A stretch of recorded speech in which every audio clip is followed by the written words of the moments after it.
Hello, everyone, and welcome to another episode of Record Live. Today, we don't really have a guest.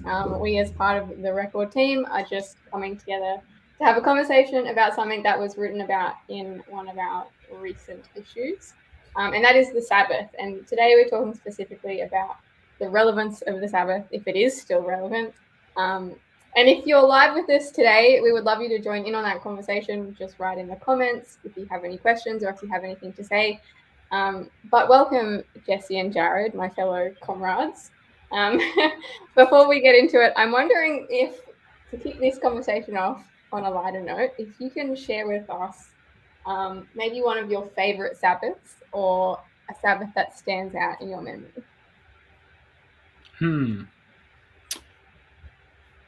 Jesse's looking thoughtful, so maybe I'll jump in. I think I've thought of something. It was my first trip overseas with my now wife. So we were dating, and I had this plan to propose, and I was in that place. I'd been praying about it. We'd journeyed with our pastor, done some premarital counseling before we were engaged, because we thought that was, no point. Once you've sort of engaged, you're sort of a long way down the track. It's harder to pull out. So we were in Samoa. Her dad was going over there to minister, and we were helping the family move, I guess, across. And we spent the most wonderful Sabbath. We had, I thought, a beach or swimming with the turtles. I'll pull the ring out and we'll make it happen. But we just had this amazing time. We met some beautiful Adventist people over there. Some people that were randomly connected in a way to some people we were journeying with at the time in terms of on their faith journey, and they were baptized on our friend's property in a beautiful, it overlooks the capital, the harbor there, this property, and we were just up there, and it was coming towards closing Sabbath, and I asked my wife to marry me. That was, and I remember saying to her, after the shock, and she was sort of surprised, and she told me first, don't be stupid, because she thought I was pranking her again. Then she grabbed the ring out of my fingers, and it wasn't the sort of like a prince will slip on the ring and you image in your head. She wanted that thing before I had a chance to change my mind, so she put it on her own finger. But I sort of said to her, as we reflected on what was happening at the time, and we had a little chat, and I said, like, this was an amazing Sabbath. It was a spiritual Sabbath.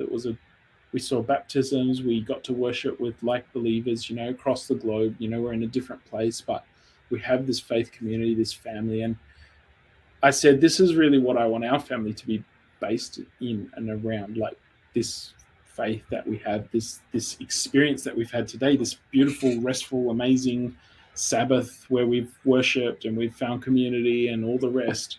This is a good way to start our lives together, basically. So to me, that has to stand out as a highlight. Like, I love, I've had a lot of good Sabbaths, I suppose, but that was one that really stands out for me. Wow, we top that, Well, Jesse. going second now. That's a beautiful experience, Jared. I'm not going to try and top it, but what I will say is that quite a few years ago, when I was a teenager, I was a Pathfinder, and my dad was my Pathfinder director for my club. We went away camping just south of Ulladulla in a little area where there is the famous Pigeon House Mountain and also the castle.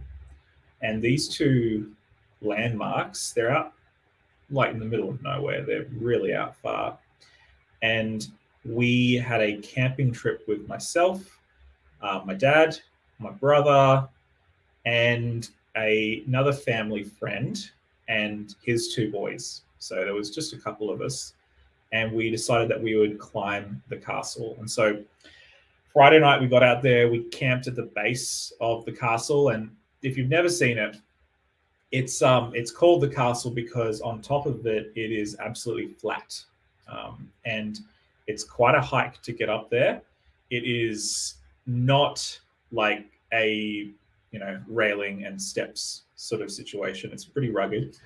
But Sabbath morning, we set out and we climbed to the top of the castle, and you can see. So this is near Ulladulla, maybe about 50 k's from Ulladulla inland, and you can see all the way to Canberra from here.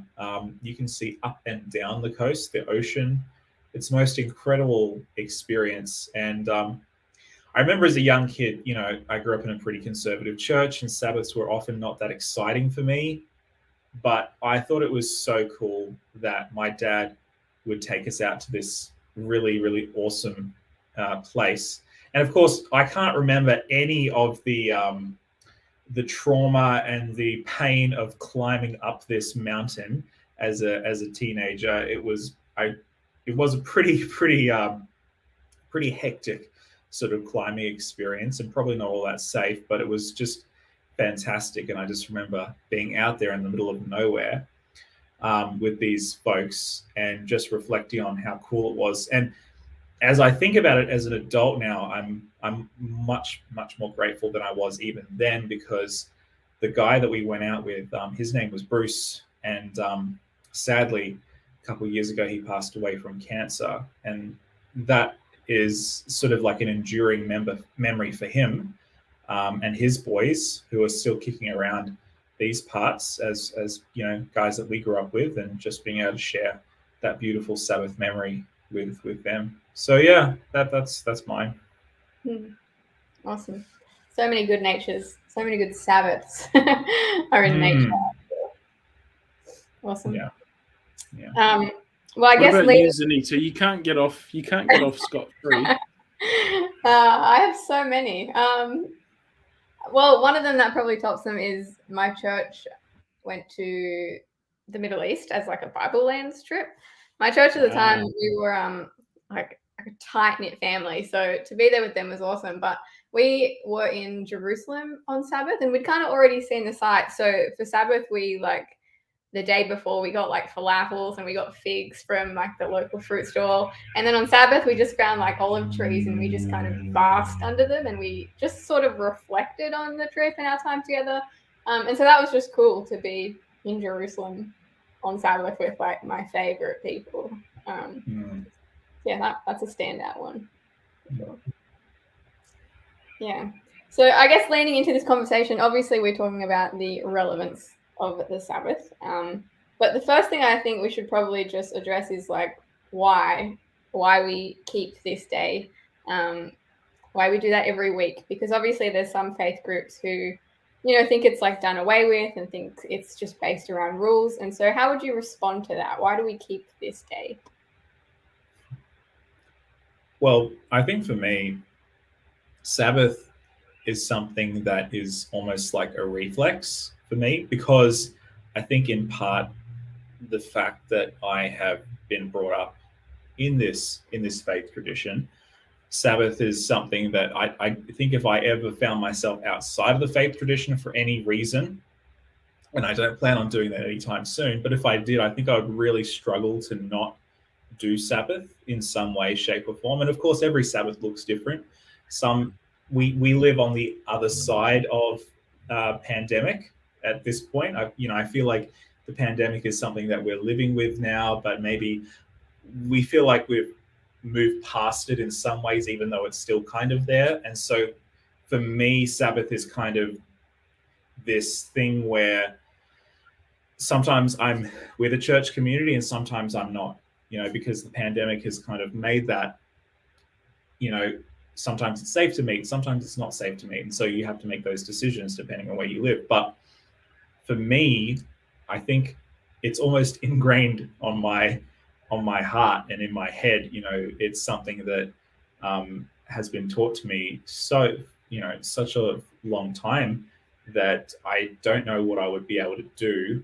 I don't know what I would do if I found myself no longer in the faith that I currently am in. So yeah, for me, it's almost like a reflex. That's just me, that's not theological. That's just me. It's a difficult question, Zanita, because it's like, I kind of get a divided answer that comes to mind. There's I feel like I should have an answer. Why do I keep Sabbath? Because that might be, when some people ask me, maybe that's what they need to hear, like depending on our relationship and what they're looking for. There's a raft of reasons in my life, like, guilt-free, not having to work, not having to be productive, not having to be in the rat race. Sometimes Sabbaths are the busiest day for some of us as Adventists if we have to do church and do all this. So it can be busy, but it also is a busyness that seems different. It's centered on community and focused in that way. So there's a like philosophical answer I could give that deals with God's word, and as Adventists we know the apologetics for Sabbath. We can answer some of the arguments for Sabbath, and so we could go down either track. We could say, well, and I actually think that Sabbath has a lot of relevance, I guess, in terms of what it's set up to speak against, right? So God gave the Sabbath to the Israelites coming out of slavery. They were asking, can we just go into the desert and sacrifice? That was their first. They wanted, and I was chatting with a friend, Pastor Marcus, and he was bringing this to my attention from a book he's been reading recently. And he was just saying, like, God gave, or the original request was, can we have a Sabbath? Can we get out of slavery for just a time to spend time with God, to have that break? And so Sabbath for me speaks, it's anti-capitalism, it's anti-productivity, it's anti-getting on the hamster wheel all the time and all of that. It's good for our health. There's studies, on human life cycle rhythms and all that. We can bring out all the intellectual arguments, and then there's our personal arguments. Like Jesse said, maybe it's ingrained in us, or maybe it's just something we enjoy doing as a habit. Maybe it's something we've struggled with and had different seasons of dealing with, because I think something the pandemic showed us is that, and we talked about this, Anita, maybe you want to fill some of this info in, but has the Sabbath changed during the pandemic because of the pandemic? Because we're at home 7 days a week for certain times. What was different about the Sabbath? It was not as clearly delineated by the rest of the week as it normally is, like pre-COVID.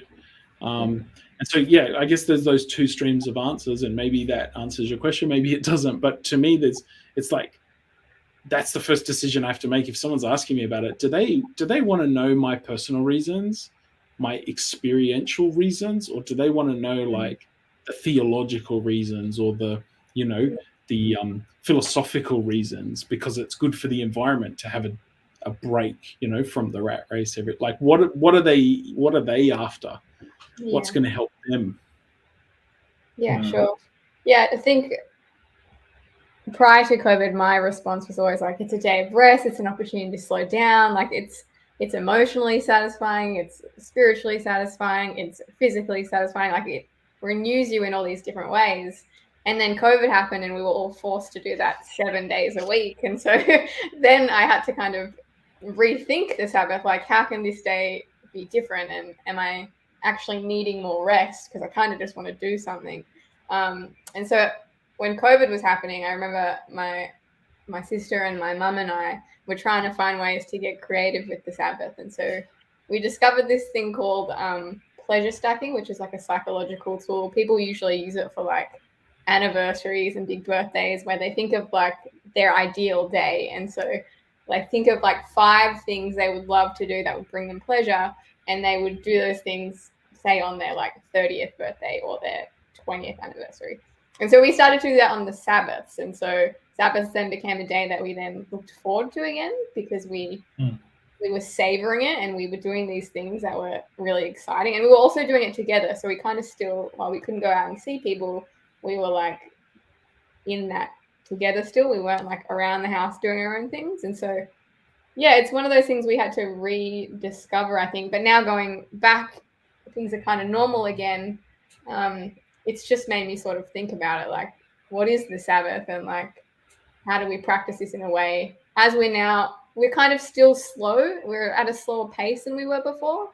Yeah, it's just interesting. I don't know if your Sabbaths have changed since that as well. I'd say some ways yes, some ways no. It feels like this year has been almost faster than anything before, because you've got both the expectations of pre-COVID, but also like things have become easier. The walls between work and home have blurred because now you can work at home and people know that. And so you sort of, for yourself, like, yeah, it's tough. But just reflecting on something you were saying, I think what came out for me and what you were just sharing there was the community aspect of Sabbath. And I think that's something, maybe in my experience at least, we're still lacking from post-COVID. Like, people are going back to church, but they're not as much organizing, say, a picnic after church or a potluck lunch or something. So let's hang out. Let's see our friends, our church acquaintances. Let's make an effort to make Sabbath. I remember growing up, we would often go to the Botanic Gardens in Adelaide after church because it wasn't that far from church. And a lot of families, a lot of my parents and their friends would go. They were some of the best Sabbath memories that I have, because, like, not only we fellowshipped and we worshipped at church, we had some good stories in Sabbath school. We had a sermon and worship music and all that fun stuff. And then we got to just hang out with our friends in nature and go for walks in the Botanic Gardens. And,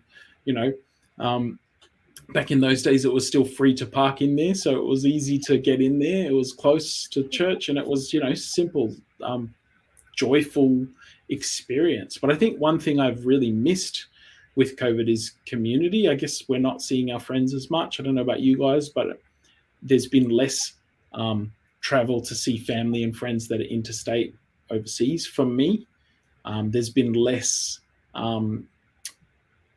it's some habits that we had, like small groups or seeing certain people outside in the church, during even the week, has been lost.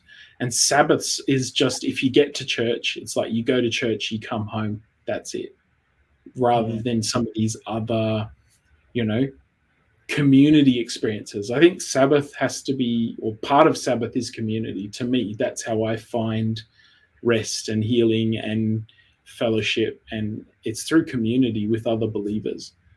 Can I maybe be a little bit controversial? I know that it sounds like I'm asking a question. I don't think we can stop you, Jesse. I think you're going to be anyway. Shoot, go for it. Look, it sounds controversial, but it's not really that controversial. I think that a lot of people's association with Sabbath in Seventh-day Adventism is with programming. And I've seen that reaction, that tendency, that now that we're kind of out of the pandemic, even though we're not really out of the pandemic, let's go back to the programming and the events. And look, we're in Sydney. There's a lot of churches. There's a lot of stuff going on in a lot of churches. And when I see all this stuff going on, I'm not trying to discount that it's good and it's, their intentions are in the right place. But I do question whether going back to the way things were is the best response to the learnings that maybe we could have taken in as a result of the pandemic. Because, look, I was a pastor during the pandemic. I was pastoring 2 churches, and I was not able to see anybody in New Zealand at the time. We had to do everything online. There was no sort of hybrid system. It was all online. It was all pretty brutal. And when I figured out how we're going to do all this stuff with my churches, we just decided, let's make it as simple as possible. There was the conversation around, do we invest in all the production equipment to turn this into a production? And we maybe tested one thing or the other thing, but when it came down to it, we just realized that the thing that was most important was being together, whether it was physically or on a screen. And as much as people maybe are sick of screens now, we decided that the most important thing was being together, praying together, reading God's word together, singing songs together, or attempting to, as awkward as it is on Zoom. We kind of gave up a little bit toward the end there with the singing, but those other stuff, the praying together, the being together, how are you going? What can I pray with you for? Let's dig into God's word. That's what you need. That's what people needed in the isolation and the loneliness. And I think that for me, it was like a revelation of, hang on, why haven't we been doing this the whole time? Why has this not been the focus the whole time? And I can't help but feel a little bit wistful and a little bit sad when I go to the average church these days and I see that we've just sort of tried to go back to the way things were before.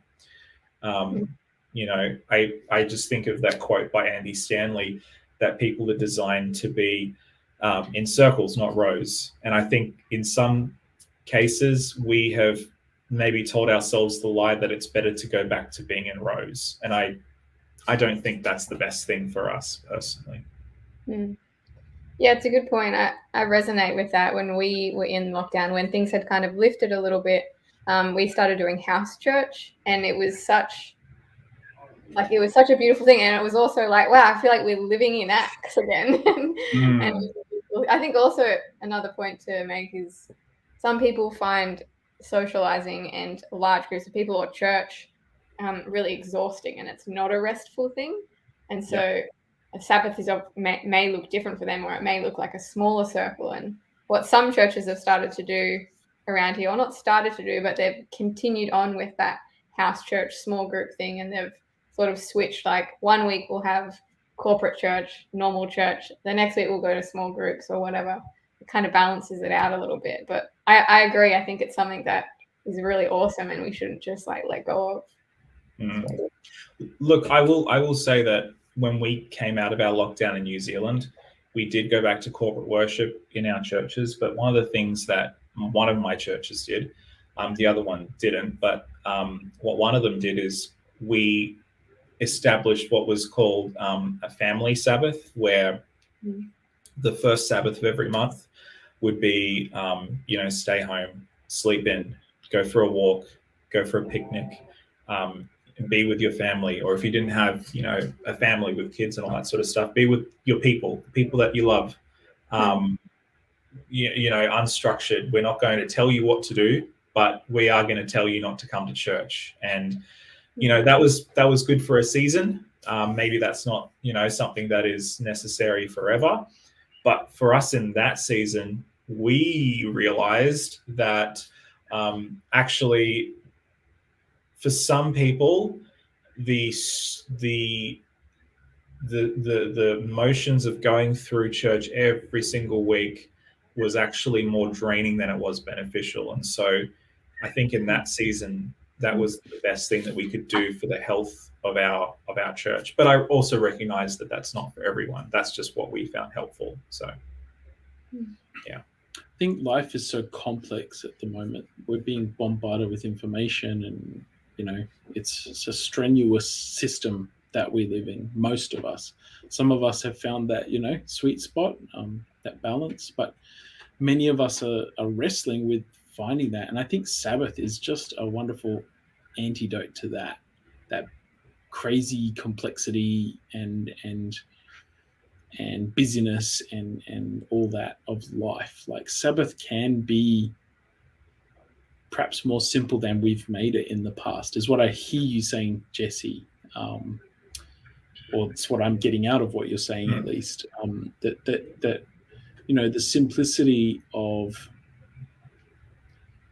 focusing on God, giving ourselves that time, not working, because working is a necessity. Working's been there since the beginning, but God also recognized this Sabbath. He rested to model it for us in Genesis there. And then in Exodus, it was like Sabbath because I'm your creator and I did it. Sabbath because you're out of Egypt and I saved you. Remember that, remember that, life can be a bit simpler and a bit less combative. Life is it's a clash of, you got to strive, you got to work, sweat of the brow, you're making money to put food on the table. You've got things to do, but Sabbath gives you that rest for that, so that doesn't creep in there. And I think sometimes we, even as Adventists who put so much stock in the Sabbath, it's in our name, like, we're Seventh-day Adventists, but we can forget maybe some of the core reasons for it, and maybe get caught up in, I guess, the way it has to happen, or what we do on the day to make it meaningful, or whatever, rather than looking for simple ways to connect, as you said, connect with each other and with God. But I do think that church is a part of that, having a nice day that we know church is going to be part of that day. That's important. That's something that I think a lot of people missed during COVID, but a lot of people are finding it hard to come back into the same routine of going to church on Sabbath. And I wonder if that's because of COVID or because of other reasons. I don't know. Yeah, I guess it could go back to, I think when we think of church, we think of a program, whereas the church is more about the people. Like when the Bible talks about church, it's about the people. And so we don't lose that when we interact in other ways. I think we've just gotten a bit confused, and we think that church is the program and the building. I would be really interested to know, like, if you did a survey of what are the things that you miss most about church, like if we were in lockdown again potentially, or whatever, like, or during lockdown, what are the things that you missed most? I don't think that the program necessarily would be the thing. I think it's the people, fundamentally, probably, mostly. And look, everybody's on a different journey with faith. I do think that for some people who maybe struggle in their relationship with God, being around other Christians is potentially the thing that holds them in there, into the faith. But also, I think that for a lot of people in that category, being able to be known and seen and have friendships outside of work or whatever the case may be, we often take that for granted as Christians, that, if I move to a new city and I'm a Christian, I go to church and I meet new people. Whereas for people who aren't Christian, that's a much more difficult scenario. You have to either be invested in a club or a hobby that you can go and find friendship in, or if you don't have that, then what do? You become friends with your work colleagues, maybe a neighbor if you're lucky, but we have it, I think, so easy. So I think, one of the biggest things is probably that connection with other Christians. It's huge. I guess just bouncing off that, what is the either of you can answer, is what is the importance of, or the value in connecting with other believers on Sabbath? Because obviously on a weekend people catch up with people anyway, and so how is this different, or how is this important? I think in my own faith journey, I've realized that, different people, when we say to worship, I feel like, the way I look at it, it's almost like the love languages. You guys know about the love languages, in relationships, how you connect. Different people have different love languages. I've come across this concept a few years back that, like, I feel like we have different worship languages, right? So we connect with God, but we also feel uplifted, inspired, revitalized. People who are introverted or extroverted, they get revitalized in different situations. People who have love languages, they feel like their tank is filled up, their love tank, with different actions. I feel the same for worship. So for me, one place I find myself most able to connect with God is in having conversations like this one about God and spiritual things. you get to do that with other believers. For me, I need that connection, because if I'm studying the word for myself, I find that sometimes, some days it's really difficult to have my daily devotional. But you tell me that I can share that devotional with a small group of friends, text a few people something that I might have got out of it. I'm writing my 3 points down or whatever. I'm now all of a sudden I'm into writer mode. That's my natural native way, and so I'm communicating with someone. And so the communication for me is the worship, and it's not because I have the best things to say or my faith or my theology is advanced for anyone else, but I think God made me wired in such a way that I have to be sharing and hearing and bouncing ideas, and that's one of my worship languages. That's just something that gets me going. So when I don't have that, my faith is struggling to feel filled up, to feel connected, because I don't have that connection. And it wouldn't be the same exactly for everyone, but I think even if these things aren't your primary love languages, there's still ways we communicate as human. They're somewhat universal, even if they're a much lesser extent. So for me, certainly for me, connection and sharing faith with others and having them share with me, that's where my best faith ideas are stimulate. My best understanding of God often comes from a Sabbath school conversation, a conversation like Record Live, a small group. Those are the places where I feel most inspired and most able to contribute to faith, is when we're bouncing ideas around and talking about God and experiencing God in that way. So to me, I've realized for myself, I can't be like a hermit Christian, an isolated, monastic life, a vow of silence where I'm just not even connecting with other Christians, because my faith would suffocate. It would die. My worship language isn't being fulfilled. And so I think God, to me, has wired me that way, to connect with others. And I think that's the job of church, is to connect one body. We all have different skills and talents we can add to the body. That's what God designed us to do. And I think Sabbath is a really good excuse to bring everyone together and make sure that we're connecting. And it's the easiest day to get everyone free. We don't have to work. We don't have other things crowding stressing requiring our attention. We're just free to worship and to connect, and whatever that looks like for us. And for me, that's hugely important to my faith. Yeah, I think that's a really good observation, Jared, because I know in my experience as a pastor, I used to get really confused and frustrated with certain church members who would say things like, "Oh, I wish the worship was more this way or that way."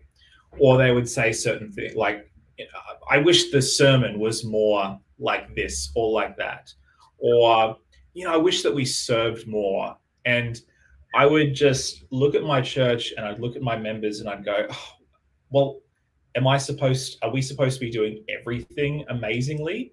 Are we supposed to be reaching the heights of excellence in every area of our church?" And whilst that would be nice, sometimes that's not the reality that we can attain. But what I did realize after a while, that, actually, this person is just wired differently. They get more out of worship and that's why they care. Or they really, rather than coming to church, maybe they would be better set to use going down the street and handing out a science magazine, or mowing somebody's lawn on a Sabbath morning. Or maybe they would be better off preaching a sermon with all the study that they're doing. We're all just wired differently. And it's funny as well, there would be church members that would come and it would be really hard to engage with anything spiritual with them. And I would often wonder, why are you even here? You're just here. Are you just here for a free cuppa and a social and a bit of a gossip? And yeah, maybe I'm revealing too much from, but what I would realize is that actually some people just need to be in that environment. This environment actually helps them to stay sane, or center them, or to give them some sort of peace after maybe what was a crazy week. And so, I learned over time not to judge people's journeys, and just to, try and work in the areas that they're passionate about, and to, help make some changes where we could, but ultimately to recognize that everybody is wired very, very differently, and that we all have different expectations when it comes to this big thing that we call the Sabbath morning worship. But I still maintain that the program is still not the best that we can be when it comes to Sabbath. All that being said, what can we as Adventists do to make the Sabbath more relevant? We're talking about the relevance of the Sabbath, and we can find arguments and different things, but obviously, I mean, it's not necessarily, in some cultures and contexts and in history, we've certainly used it as our evangelism tool. Like we've said, all right, for other Christians, this is something that we believe is biblical, and y'all should join us because we've got this part of it right. That's not going to work in a society that's secular and doesn't care so much what the Word of God says or doesn't say. Do we need to make Sabbath more relevant? I mean, it's probably still relevant, but is our presentation of it relevant? Is our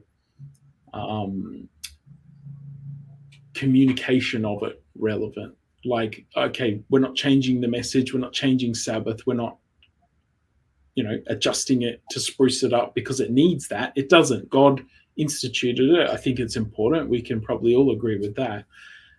But are we doing it a service or a disservice when how could we either keep it better? I don't know what yeah. I don't know what the answer is. What do you guys think?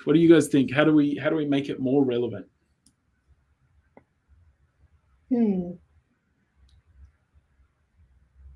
I'll say one thing, and then I'll let Zanita go. I feel like I've been talking a lot. That's why I was waiting for you, Zanita. But I'll say one thing. Christian missionaries, at their best, have always arrived in a culture, and instead of opening their mouth, they open their ears, and they have asked good questions, and they have done everything they could to understand the culture, so that when they speak the message of Jesus, they can speak it in a form that makes sense to the culture. And I think what we've potentially done a lot, is that we have closed our ears to the culture, and we only see the parts of it that we interpret through our lens, and we vilify the culture, and we only see the necessary and useful parts as they pertain to the worldview and the lens that we read through. And so for me, the thing that I try to do, and I don't always get it right, but the thing that I try to do, and there are people, like Tim Keller, for instance, who does this just absolutely magnificently, is you open up the newspaper and you read the newspaper, but you also read between the lines. What is the narrative of the culture? What is the zeitgeist? What is the spirit of the age? What is the yearnings of the hearts of the people? What do they want? What are they desperate for? And then once you understand that, you then say, well, actually, the answer has been here all along, and here it is. But then you do it in such a way that it doesn't say, hey, you're wrong and you're dumb, and here I've got the truth and you better listen to me, otherwise you're going to be lost forever, or whatever the case may be. But you actually say, hey, this is the answer to the longing that you have had in your heart the entire time. And I think if we can do that, not just with the Sabbath, but if we can do that with the gospel of Jesus, I mean, my goodness, can you imagine how the culture might respond? That's what I would say. Yeah, I think adding on that, the term Shabbat Shalom, which is basically Sabbath in Hebrew, means to restore to wholeness. And so I think, like, when we look out at culture, a lot of people are like implementing like self-care practices, and a lot of people are like learning to look after themselves more. And that's great. That's awesome. And I think we should encourage that. It's still a very individualistic approach. And I think we need each other, like you were saying previously, Jared, like we actually need each other as like we need people, like we need humans need humans, and I think that's a really important thing. But I think also like sometimes Adventists are seen as very like legalistic around the Sabbath, and that's a very off-putting thing for a lot of people. And I think one thing that you've kind of mentioned in terms of like love languages with the Sabbath is that we are commanded to rest on the Sabbath. And I love that because it's actually quite ambiguous. Like what is restful to me is not going to be restful to you. And what is restful to Jesse might not be restful to me. And so God actually gives us a lot of freedom in that. And so I think that that's like a freedom that we can like offer other people as well. Like they might not even believe in God, but like if we can encourage them to rest, then that's awesome. I think one thing that that came to mind as you guys were speaking, and it's like if you look at the Ten Commandments, they were given corporately. They were given to the children of Israel, right? And yet they're all really taken. At least when I've always interpreted them in my life, it's been a fairly individual thing. So don't make another god. Don't kill. Don't steal. Don't. I'm not thinking of forming a gang and killing together and diminishing the the responsibility because it's shared amongst 10 people. It's a me. Don't Jared, you go out and kill somebody. But the Sabbath is a corporate, like communal command. It includes the visitor, the neighbor, the servants, the people in the household. It mentions all these people and all the community. Like it's a communal thing, and it requires all those people to do it, or it's not true Sabbath. Like if you're doing something and everyone else around you is frantic, and you're resting, but they're all working to serve you or to that's not complete Sabbath for them, for everyone with you, sort of thing. So I feel like just there, it again, we've talked a lot about well, the topic for today was the relevance of Sabbath, but we keep coming back to the gathering, the church, and what the Sabbath. And I think in that context is where Sabbath becomes relevant in community. It's not just a individual like, hey, I'm going to have a nap. I'm going to not work. I'm going to switch off my emails and I'll see you in 24 hours. Like I'm disconnecting from everything. I think that's how we often try and keep Sabbath well, rather than actually resting in community. I don't know.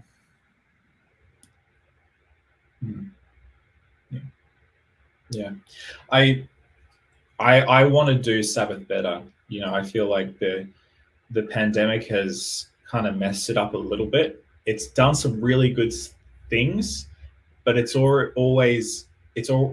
disrupted my sense of what the Sabbath is. And I think I do keep on going back to the program, and I think that's good. Like for me, I think it's good that my sense of the program is Sabbath and Sabbath is the program. For me, that has been disrupted, and I think that's good. But with every, I suppose it's not a deconstruction, but I suppose with every small deconstruction, there has to come a reconstruction. And so I love what you were sharing before, Zanita, about, what was the term that you used? It's not like delayed gratification. It's like, what was it called? Pleasure stacking. Man, I've never heard those two words stacked together.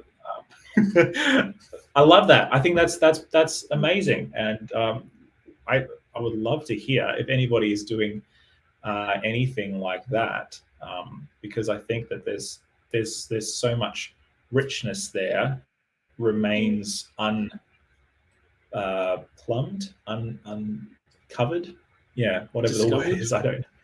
Yeah. Yeah, I guess it's about because we've talked about so many things with community and with COVID changing things. And personally, one thing that I've done trying to integrate like the old and the new is I've allowed space in my mornings to pleasure stack. So on Sabbath morning, I'll like before sunrise, I'll like make a hot drink, put it in a flask, I'll ride to the beach, I'll go for a swim, I'll have my hot drink, and I'll read like a few pages of like a spiritual book, and then I'll go to church or I'll go hang out with my community or whatever. And so I'm still getting that like spiritual high and that pleasure. And I still look forward to that morning every week because it's different to the rest of my mornings. And I still get that community time as well. And so I don't know, I guess it's about like finding what works for us individually. Like how do we individually find rest? And when can we like make that space to connect with others and to give back to that as well? What I like about what you're saying is you're going into the Sabbath already, like by the time you arrive at church, you're feeling completed, rested. You've done some stuff to get you, often we get to church and we might be stressed, get the kids ready, get to church on time, we've got responsibilities. And so we're not actually moving into that time, the divine service or whatever. We're not going in an attitude of Sabbath. Is there such a thing as an attitude of Sabbath? We're not taking Sabbath with us. Sabbath isn't in that space. By the time, I often find by the time the worship service might be finished, I've found a bit of Sabbath. I've enjoyed the worship, the songs. I might have taken something out of the sermon. I find myself in a much different place walking out. But I love that you're walking in. You're preparing yourself for the day by starting the day on the right foot. Like that's cool. That's something I hope maybe I can take into my own practice of Sabbath and do that. It can start on Friday night as well, with the family, or with someone or with yourself, just making sure you're in the attitude of Sabbath before that starts. That's really cool. Well, we're not here to tell you guys how to do Sabbath, but if you've got cool ideas or there's things that you find help you to practice Sabbath well, put them in the comments if you're watching this now, or even if you're watching it later on. Send us a comment. We'd love to hear. Because I think, we can all learn from each other in this space. It's not I think maybe even in our parents' and our grandparents' generation, Sabbath was a lot more regimented, maybe, if I can say that. But as we've said today, it is something that God wants us to find pleasure in. What is it that Jesus said? The Sabbath wasn't.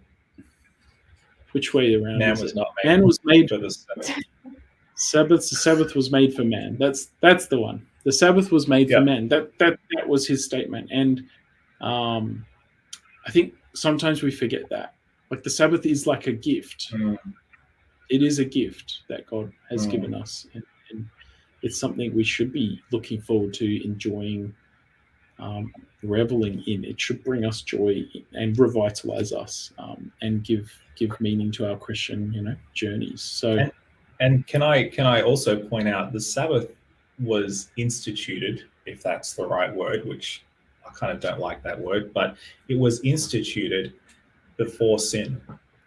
We had 6 days, and then we had Sabbath. So before we slaved away under the shackles of capitalism all week, or before we, worked our butts off as a parent or whatever the case may be, Sabbath was still there, God's intention, even before the darkness of this world.